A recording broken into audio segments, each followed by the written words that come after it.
ಹುಡುಗ ಸ್ಟಾರ್ಟ್ ಹುಡುಗ. ನಮಸ್ತೆ. ನಮ್ಮೂರು ಮಂಗಳೂರು ಮಾಳ, ಗ್ರಾಮ ಪಂಚಾಯತಿ ಕಲ್ಲಳ್ಳಿ. ಮತ್ತು ಸುಮಾರು ಜನಕ್ಕೆ ಮನೆ ಇಲ್ಲ, ಎಲ್ಲ ನೀರಲ್ಲಿ ಕುತ್ಕೊಂಡಿದ್ದಾರೆ. ಹುಣಸೂರು ತಾಲೂಕಲ್ಲಿ ಯಾವ ಕಡೆ ಹೋದರೂ ಯಾವ ಕೆಲಸ ಆಗ್ತಾಯಿಲ್ಲ. ಮೈಸೂರಿಗೆ ಹೋಗಿ ಆಯಿತು, ಡಿ ಸಿ ಹತ್ರ ಮಾತಾಡಾಯಿತು, ಬೆಂಗಳೂರಿಗೆ ಹೋಗಾಯಿತು, ಯಾವ ಕೆಲಸನೂ ಮಾಡಿಕೊಡ್ತಾ ಇಲ್ಲ. ಯಾಕೆಂತ ಹೇಳಿದ್ರೆ ನಾಳೆ ಬನ್ನಿ ನಾಡ್ದು ಬನ್ನಿ ಅಂತ ಹೇಳ್ತಾರೆ ಹೊರತು ಯಾವ ಕೆಲಸನೂ ಮಾಡ್ತಾಯಿಲ್ಲ. ಊರಿಗೆ ಯಾರು ಭೇಟಿ ಕೊಡ್ತಾಯಿಲ್ಲ, ಯಾವ ಕೆಲಸನೂ ಮಾಡ್ತಾಯಿಲ್ಲ.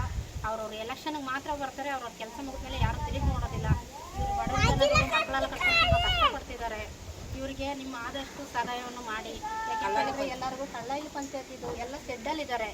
ಎಲ್ಲರೂ ಮಾತಾಡಿ, ಎಲ್ಲ ಸೆಡ್ಡಲ್ಲಿದ್ದಾರೆ, ಜಾಗ ಇಲ್ಲ, ಮನೆ ಇಲ್ಲ. ಕೆಲವು ಜನಗಳಿಗೆ ಮನೆ ಇಲ್ಲ, ಮನೆ ಇಲ್ಲದೆ ಇದ್ದವರು ಈ ಥರ ಸೆಡ್ ಹಾಕೊಂಡಿದ್ದಾರೆ. ಮನೆ ಇರೋರು ಏನಿಲ್ಲ, ಜಾಗ ಇಲ್ಲ, ಮನೆ ಕಟ್ಟಲಿಕ್ಕೂ ಕೆಲವ್ರಿಗೆ ಜಾಗ ಇಲ್ಲ. परिस्थिती बंदिದೆ ಮನೆ ತುಂಬಾ ಬಂದಿದೆ बोली पंचायत आमचं काय की आपलं घेणार ती मला ऐका इथे विडिओ धरला